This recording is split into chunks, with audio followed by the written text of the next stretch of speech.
তোমার কোনো সন্দেহ আছে? তা যদি না হতো না, শ্রীময়ী এত বছর ধরে এত কিছু সহ্য করে পরিবারের পাশে দাঁড়িয়ে থাকতো না।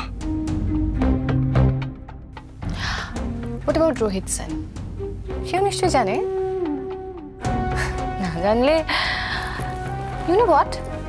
মধ্যযুগে শাহজাহান যেটা মুমতাজের জন্য একটা তাজমহল বানিয়ে দিয়েছিল না, তোমার এক্স ওয়াইফের কারেন্ট বয়ফ্রেন্ড তার জন্য এরকম একটা বাড়ি বানিয়ে দিয়েছে। It's all the same.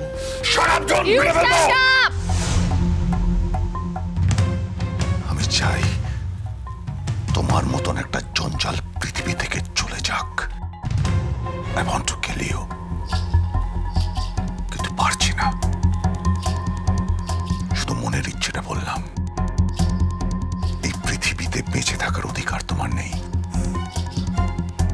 প্রেমটা জালনা দিয়ে পালিয়ে গেছে, তা না অরিন্দ? একটা সময় তো ছিল যখন তুমি আমাকে চোখে হারাতে, আমাকে ছেড়ে থাকতে পারতে না। ভুল করেছিলাম, বুঝতে পারিনি এটা মানুষের মধ্যে কাল নাগিনী বাসা বেঁধে বসে আছে, যে নিজের স্বার্থে যে কোনো সময় অন্যকে ছোকল মারতে পারে, নিজের স্বার্থে নিজের লোভের কারণে যে কোনো মানুষের ক্ষতি করতে পারে, সবকিছু ছাড়খাড় করে দিতে পারে। আমি জানি অরিন্দ, এটাই সমাজের নিয়ম। কেউ যখন নিজের অধিকারের জন্য লড়ে, অধিকার প্রতিষ্ঠা করার চেষ্টা করে, তাকে বাকিরা কাল নাগিনী বলে, লোভী বলে। অধিকার? কোনটা তোমার অধিকার? মানুষকে ঠকিয়ে তার বাড়ি কেড়ে নেওয়াটা তোমার অধিকারের মধ্যে পড়ে। লোককে না জানিয়ে সেই বাড়িটা অনৈতিকভাবে বিক্রি করে দেওয়া, সেটা তোমার অধিকারের মধ্যে পড়ে। না দাদু ভাই, সত্যি করে বলো না, তুমি এক্স্যাক্টলি কি বলতে মায়ের কাছে এসেছো? তুমি কি এটা চাও যে আমরা যে সংসারে থাকবো, আমরা যে বাড়িতে থাকবো, পাপাও নিজের নতুন স্ত্রী, নতুন সন্তানকে নিয়ে সেই বাড়িতেই থাকবে? তুমি চাও এটা? না দাদু ভাই, আমি ঠিক সেই জন্য আসিনি। আসলে তোমার মা ওখান থেকে চলে এলো, আমার এত খারাপ লাগছে। তোমার মার নিশ্চয়ই আরো বেশি খারাপ লাগছে। বারবার কেন একই কথা বলছেন বাবা, যে আমার খারাপ লাগবে, খারাপ লাগবে? কেন খারাপ লাগবে আমার? অনিন্দ্য সেনগুপ্তের সাথে তো আমার কোনো সম্পর্ক নেই, সব চুকে বুকে গেছে। আজ ও আমার কাছে একজন পরপুরুষ, আর আমি ওর কাছে একজন অপরিচিত মহিলা। হ্যাঁ, একটাই সেতু আছে আমাদের মধ্যে, ও আমার সন্তানদের বাবা, ব্যাস, এর বেশি আর কিচ্ছু না। ও যেখানে খুশি যাক, জাহান্নামে যাক, আমার কিচ্ছু যায় আসে না। আমার জীবনে আমার কাজ আছে, আমার ছেলে মেয়েরা আছে, আর আপনার আশীর্বাদ আমার মাথার উপর ছাতার মতো আছে, ব্যাস, এর বেশি আমার আর কিচ্ছু চাই না। আমি ওর নাম পর্যন্ত মুখে আনতে চাই না। কতটা কষ্ট পেলে একটা মানুষ এইভাবে কথা বলে একবার ভেবে দেখেছেন মেসমশাই? যতই মুখে বলুক না কেন বৌদি আমার কষ্ট হচ্ছে না, সত্যি কি বৌদির কষ্ট হচ্ছে না? এই বয়সে এসে ছেলে মেয়েদের সামনে এই অপমানটার মুখোমুখি তো তাকে হতে হলো। আমি আমার ছেলের জন্য তোমার কাছে জোর হাত করে ক্ষমা চাইছি বৌমা। একই দাদু ভাই, তুমি এটা কি করছো? যে অন্যায়টা তুমি করোনি তার জন্য তুমি কেন ক্ষমা চাইছো? আপনি আপনার ছেলেকে কেন আড়াল করার চেষ্টা করছেন বলুন তো? আপনার মনে হয়েছে যে আপনার ছেলে একটা অন্যায় করেছে, আর সেই জন্য আপনি আঘাত পেয়েছেন, ভালো কথা। কিন্তু তার জন্য আপনি আমার কাছে কেন ক্ষমা চাইছেন, এটা তো আমি বুঝতে পারছি না। বাবা, আপনার ছেলের সাথে আমার কোনো সম্পর্ক নেই। সে আজ কি করলো কি করলো না, তাতে সত্যিই আমার কিছু যায় আসে না। ও আজ আমার কাছে একজন অপরিচিত পুরুষ, আর আমিও ওর কাছে একজন অপরিচিত নারী, ব্যাস, এটাই আমাদের সম্পর্ক। হ্যাঁ, একটা সেতু আছে, সেটা হলো অনিন্দ্য সেনগুপ্ত আমার ছেলে মেয়েদের বাবা, ব্যাস, এর বেশি আর কিছু না। আমার ছেলেমেয়েরা এখন ঠিক করবে যে তারা তাদের বাবার সাথে কতটা সম্পর্ক রাখবে। তারা যদি চায় সম্পর্ক রাখবে, না চাইলে রাখবে না।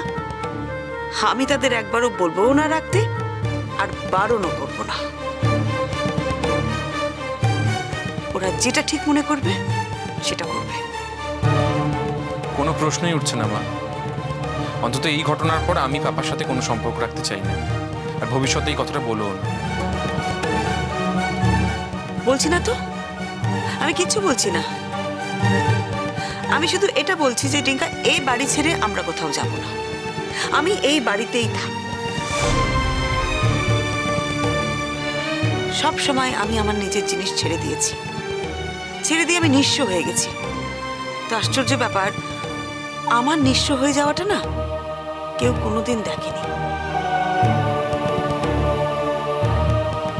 আজ যখন ঘটনাচক্রে এই বাড়িটা আমার নামে হয়েছে, আমার কাছে ফিরে এসছে, তখন আমরা এই বাড়িতেই থাকবো। যে টাকা দেনা আছে তুই আর আমি দুজনে মিলে একটু একটু করে সেটা শোধ করব। তুই ফাংশন করে যেভাবে পারবি শোধ করবি, আর আমার কোম্পানিতে যে টাকার প্রফিট হবে সেখান থেকে একটু একটু করে আমরা রোহিতদার সব টাকা শোধ করে দেব। আমি চাই এই বাড়িটা আমরা আমাদের নিজেদের টাকায় কিনবো। এই বাড়ি ছেড়ে আমরা কোথাও যাব না, আমরা সবাই থাকবো এখানে। তো দাদু ভাই তো আমার কাছেই থাকে, সুতরাং আমি যেখানে থাকবো বাবা আশা করি সেখানেই থাকবেন। আর তোর ঠাকুমা সেও থাকবে এই বাড়িতে। বয়স হয়ে গেছে, আর এতদিন পর উনি যখন বুঝতে পেরেছেন যে উনি আমার সাথে কতটা অন্যায় করেছেন, তাকে তো রাস্তায় ছুঁড়ে ফেলে দিতে পারি না। তাই তো ঠাকুমাও থাকবে আমাদের সাথে এই বাড়িতে। শুধু যে নতুন সংসার করতে চেয়েছে সে তার বউকে নিয়ে এ বাড়ি থেকে চলে যাক। আপনার ছেলের কিচ্ছু হবে না বাবা, আপনার ছেলে মরবে না। আপনি হয়তো পরোক্ষভাবে এটাই আমাকে বলতে চেয়েছেন, আপনি হয়তো এটা চাইছেন যে আমি যাতে আপনার ছেলে আর তার বউকে মেনে নিই। না বাবা, আপনি যদি সেটা ভেবে থাকেন সেটা আর হবে না। আমি আপনার ছেলের সঙ্গে এক বাড়িতে আর থাকবো না। আর বাড়িটা যখন আইনত এখন আমার নামে, আমার ইচ্ছে অনিচ্ছের মর্যাদা একটু হলেও আপনাদের তো দিতে হবে বাবা। আপনি আপনার ছেলেকে নোটিশ দিয়ে দিন, বলুন এই বাড়ি থেকে চলে যেতে হবে। তুমি না আমাকে কোনোদিনও ভালোবাসোনি অনিন্দ। আমি বোকা ছিলাম, ইমোশনাল ফুল। আমি ভেবেছিলাম তুমি আমাকে ভালোবাসো, কিন্তু আসলে তুমি আমাকে কোনোদিনও ভালোবাসোনি। তুমি আমার প্রতি অ্যাট্রাক্টেড ছিলে। আমার চেহারা, আমার বুদ্ধি, আমার স্মার্টনেস, আমাকে পাওয়াটা না তোমার কাছে একটা অ্যাচিভমেন্ট ছিল, কিন্তু তুমি কোনোদিনও আমাকে বুঝতেই চেষ্টা করনি। তারপরে একদিন ওই অ্যাচিভমেন্টটা হয়ে গেল, তোমার শখ মিটে গেল। তখন তুমি আবার তোমার আগের বউয়ের কাছে যাওয়ার জন্য ছোক করলে। হ্যাঁ, সিরিয়াসলি।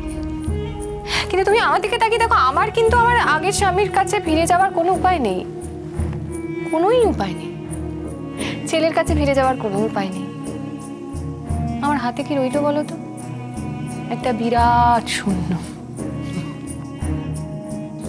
তোমার তো হাসি পাচ্ছে আমার কথা শুনে, কিন্তু ঘটনাটা হলো আমি সব দিক থেকে লুজ করেছি। আমার হাতে একটা বিরাট শূন্য, আর সেই শূন্যটা হাতে নিয়ে না আমি একটা অন্ধকার টানেলে একা একা হেঁটে যাচ্ছি। আমার কিচ্ছু নেই, চারপাশটা খাঁ খাঁ করছে।